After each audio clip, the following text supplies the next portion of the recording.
Coming up, we join the first screening of the 2016 Buddhism Film Festival held in Taichung, Taiwan.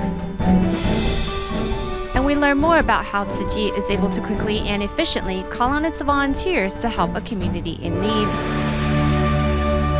Welcome to DaAi Headlines. I'm Mary Lee Shioda. Thank you for joining us. We begin today's program with the notes of congratulations as Tzu Chi's faith-based innovations have won 3 gold and 1 bronze medal at the Geneva International Exhibition of Inventions in Switzerland. On closing day, the president of the exhibition also awarded Master Zhen Yan with the Invention Education Medal Award for her efforts in promoting the well-being of humankind and world peace. On the 5th day of the Geneva International Exhibition of Inventions, which attracted more than 50,000 visitors, many were pleasantly surprised by one of the most popular stalls.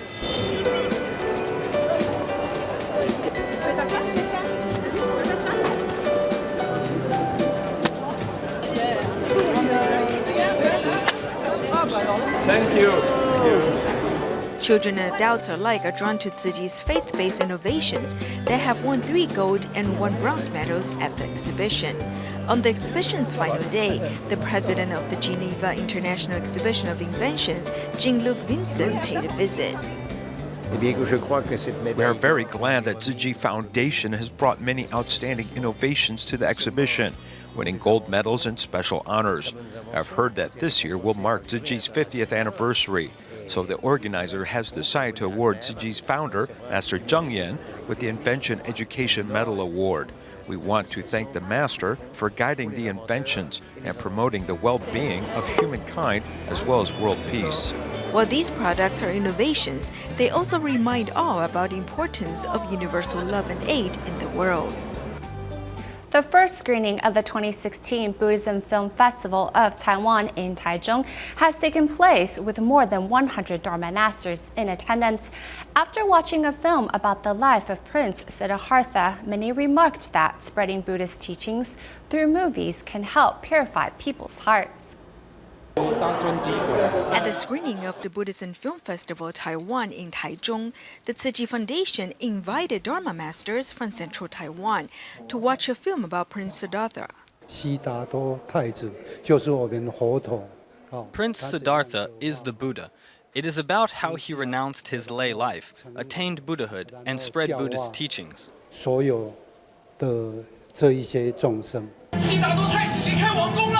2,500 years ago, Prince Siddhartha left his palace to search for the truth after seeing the sick, aged, and suffering. More than 100 Dharma masters from central Taiwan support the spread of Buddhist teachings through movies. Society is currently unstable, and Buddhist teachings are needed to change society. With Buddhism, there is a way.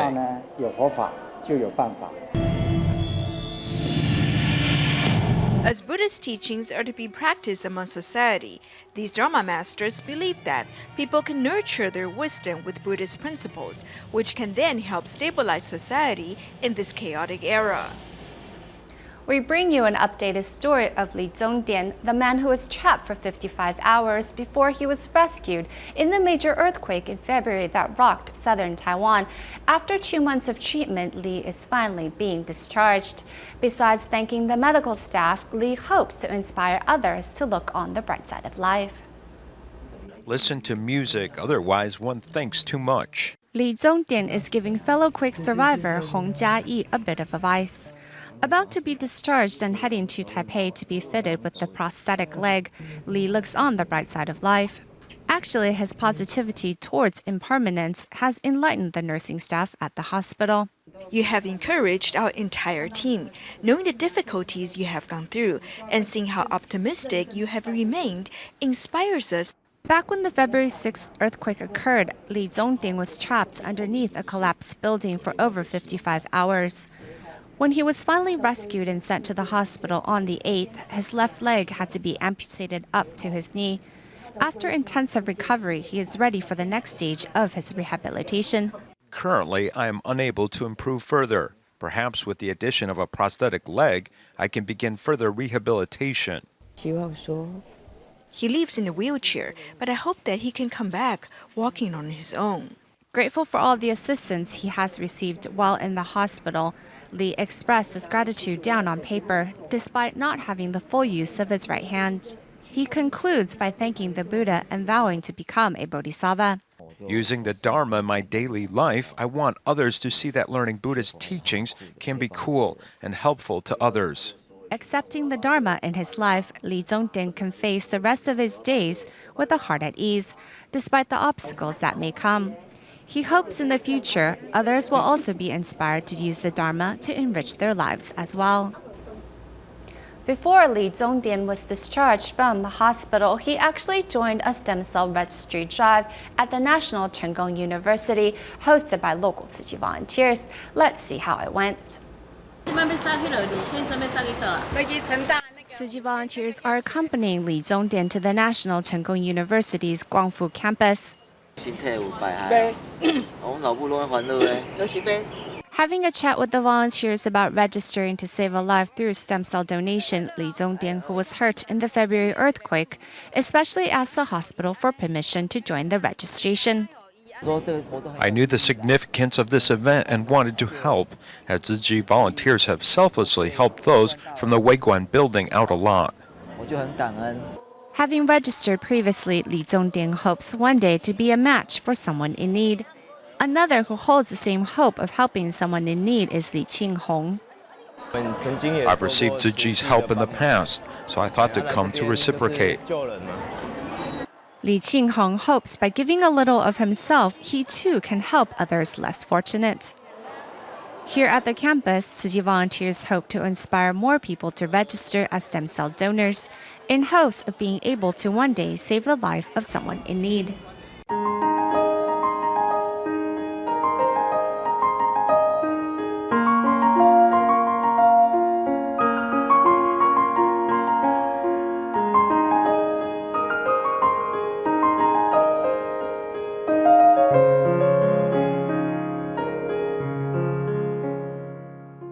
Tzu Chi is known for its ability to quickly and efficiently mobilize its volunteers to help a community in need of assistance. Just how exactly can Tzu Chi accomplish this? The answer lies in its community volunteers as we investigate in today's Tzu Chi 50th Anniversary Special Report. Tzu Chi volunteer He Ruizhen and her family live inside a small apartment in Banqiao of New Taipei City. She starts her day of volunteering by first checking on a 96-year-old neighbor living across the hallway. He says visiting a senior is as easy as going into her own kitchen. The septuagenarian treats her like a daughter and is also her loyal supporter. 30多年啊，像你做我会员，咱做自济会员偌久你会记？嘿，哈，50几年啊，50几年啦，好啦，1973年，啊31年啦。我在劝募的时候，当然一定是从最。When I began canvassing for donations, of course, I started right away within my building. Now my neighbors have all become honorary commissioners. If some sort of emergency occurred, we have already established a service network, and our brothers and sisters will quickly gather here. Tzu Chi volunteers have propagated to all corners of their communities just like a dandelion. Even though interactions between neighbors living in the city are nothing like the old days of living in a farming community, the volunteers have knitted their neighbors closely together through community service.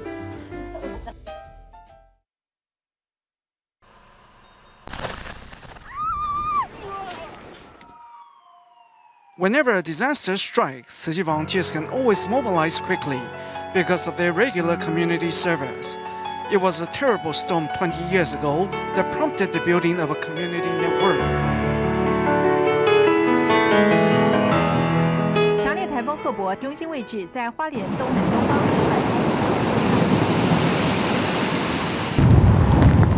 Typhoon He brought torrential rain in 1996, triggering floods in central Taiwan and seawater intrusion in southern Taiwan. It flooded in Metro Taipei as well, with Banqiao hit the hardest.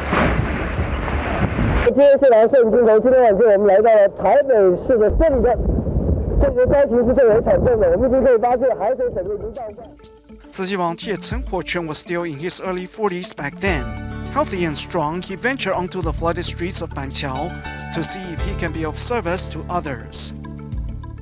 The night the typhoon struck, it flooded seriously, so residents yelled out to me and said, "What are you people at the district office doing? We haven't had anything to eat all night." I could only apologize, as I am also a Tzu Chi volunteer. I immediately called my wife to have her ready hot meals and water, as she was part of the supply and provision team. When he called me, I immediately called everyone together to prepare hot meals. Brother Wang Song came with a car full of kitchenware, while Sister Luo Baoqing arrived with a car full of volunteers. Due to the serious flood, residents were trapped inside their home, so volunteers had to deliver the lunch boxes on a raft.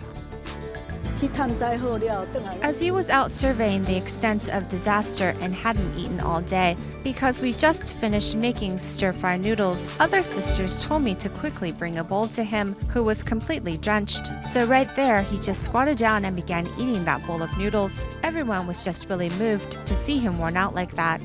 Master Zheng Yan has taken a special notice of me ever since Typhoon Erb. The master reminded me to get my hand looked at, but thanks to her blessing, I am fine now.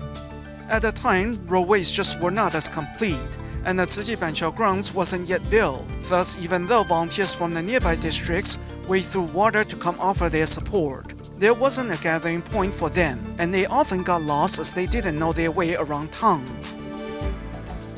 路不熟，人不熟，地不熟，所以你就到处乱走。所以我们找一个新浦国中哦。People didn't know their way around and didn't know who to contact, so they were lost. Finally, we established a gathering point at Xinpu Junior High, and some 100 heavy-duty vehicles from Taoyuan and Hsinchu all gathered there. Still, at the time, Taiwanese were accustomed to caring only for themselves, so Tzu Chi appealed to the public to extend a helping hand to their neighbors. 慈济人呢，走路啦，挨家挨户去帮忙清扫。可是可以看到楼上的人呐，冷眼旁观呐。所以从那一年开始，我们就开始要如何呢？这呼吁到前民呐，邻帮邻呐，里帮里那互相楼顶帮助楼下，落实社区。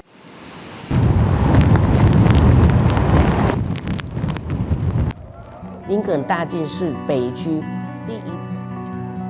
Assisting at the Lincoln Mansions was the first assignment of our team of organized community volunteers in the Northern District. It started with a brother from Xizhi who went in barehanded and saved a few people. And that was how Tzu Chi's community volunteer network began to take shape, as better is a neighbor who is near than a brother who is far away. The importance of community volunteer service is that it helps establish a localized support network for those in need. To agencies providing the service, this network allows them to deliver their aid conveniently and quickly. Since then, Tzu Chi no longer organized its volunteers based on people, but area instead. Not only has this strengthened Tzu Chi's efficiency and diversified its service, people of all ages and backgrounds can contribute as well to help improve their community. And that was how community volunteerism became Tzu Chi's eighth footprint. Every Tuesday afternoon, Yuli Tzu Chi Hospital staff and volunteers make home visits to check on the seniors in the area. We now join them as they visit the homes of some visually impaired senior residents in Ruishui Township. Despite the rain today, Tzu Chi volunteers and Yuli Tzu Chi Hospital staff have come out to Ruishui Township for a visit to check on Mr. Yo, who is visually impaired. My spirit is much more cheerful these days, especially thanks to the Tzu Chi brothers and sisters. A few years ago, after the untimely death of his oldest son, Mr. Yo fell into depression and then separated from his wife. Living on his own and receiving dialysis 3 times a week, Mr. Yo was not fond of seeing other people.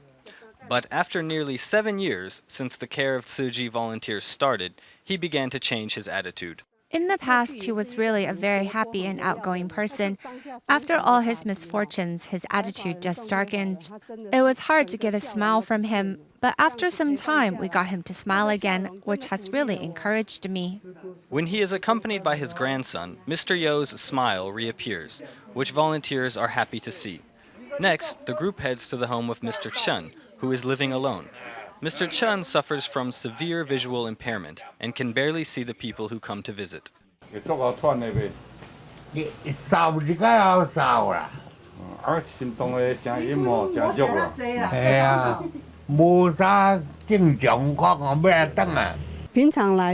Normally, we come and chat with them and deliver some food. He doesn't have any teeth, so the food we give has to be extra soft. As these volunteers dedicate their time and compassion to those who are suffering, they are reminded of life's impermanence, which drives them to give without expectation of return.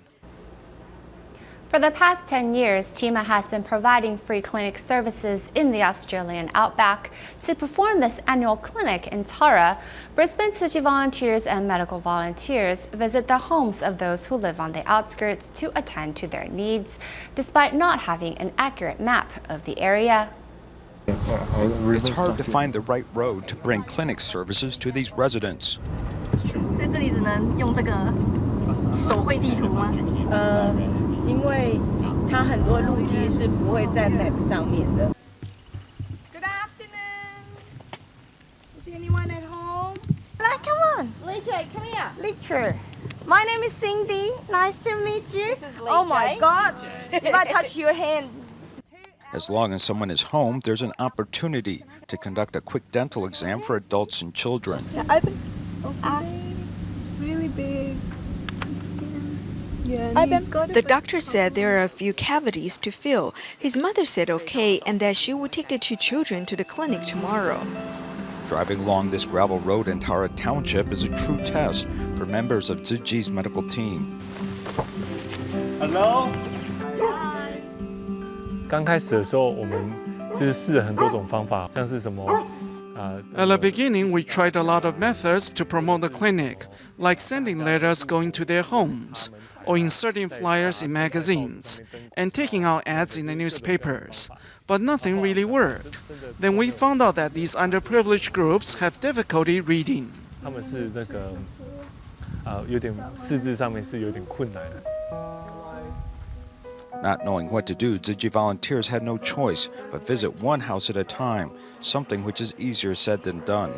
刚开始的时候，其实我们只大概知道说这个。At the beginning, we knew what this area was like, but we didn't have a map, and Google Map isn't effective here because there is no GPS. For example, the roads we drove on today aren't visible on the GPS system. This is a big area, and there are many dirt roads which aren't visible. 没有路的，但其实它是很大的一块土地，很多的道路。 This shot from the air shows the difficulty that volunteers face, as this wilderness can make the houses hard to find.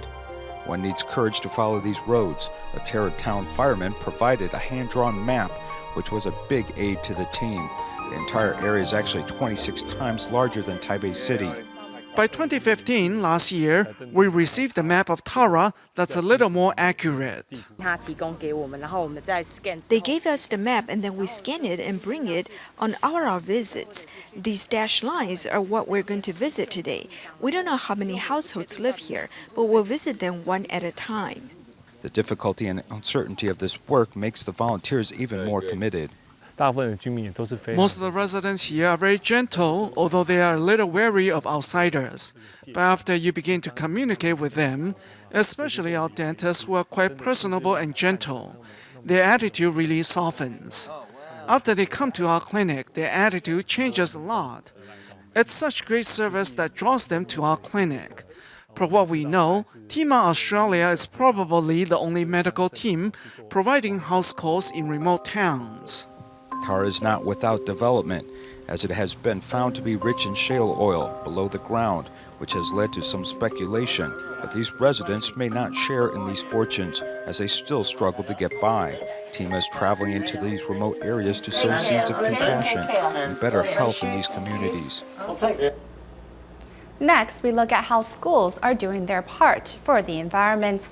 An elementary school in Yunling was named one of the most energy-efficient schools by the Ministry of Economic Affairs for its solar panels and wastewater recycling system.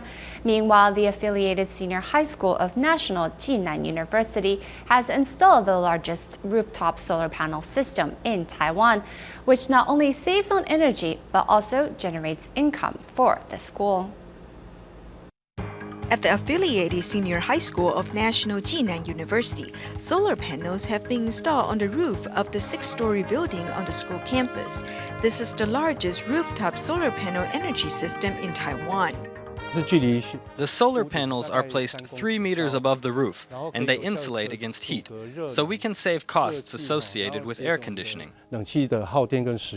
Geographically, Puli is a basin with little wind in the summer. One can tell how hot it gets as 6 fans are installed in one classroom. The solar panels help decrease the temperature by 3 degrees Celsius. Students put their textbooks in these lockers before going home. However, many of them are broken. We hope to repair them with energy-saving incentive subsidies. It was flat before. Look, many places have turned black and cracked as it has been overused. To create income to help with school repairs, the senior high school has rented the school's roof to an energy supplier. The system's installed capacity is 499.98 kilowatts, generating more than 2,000 kilowatts of energy daily, equivalent to the average daily energy usage of 200 households. In terms of carbon reduction, it is equivalent to planting 30,000 trees. The school then sells the energy to Taiwan Power Company for 5 NT dollars per kilowatt, earning more than 300,000 NT dollars a year. Students need to learn about energy saving at an early age. There's a special elementary school in Taichung Township in Yunling County. The school has incorporated concepts of wind energy, solar energy, and water resources into its curriculum. If the weather conditions are fine, it can generate 8 to 10 kilowatts of energy daily. As the sunlight shines on these semiconductor panels, it stimulates the flow of electrons from negative to positive electrode. Although the school only has 70 students, it beat out other schools to win an award by Ministry of Economic Affairs for its energy-saving program. 那你都种了哪些菜？韭菜，然后茄子，然后芹菜。 The water used is recycled wastewater that runs to the sink through a connected pipe. The wind turbines at the school entrance generate energy that is then stored in batteries when the blades are turned by the wind. Since it is windy in Taichung Township, the school has taken advantage of weather conditions to help students learn about energy saving in daily life. As part of Taipei City's Department of Education annual sports competition for disabled students in the city's elementary schools, recently over 2,000 students and parents gathered at the Taipei Municipal Stadium to begin their baseball season. That's all the time we have for today. Thank you for watching. Goodbye.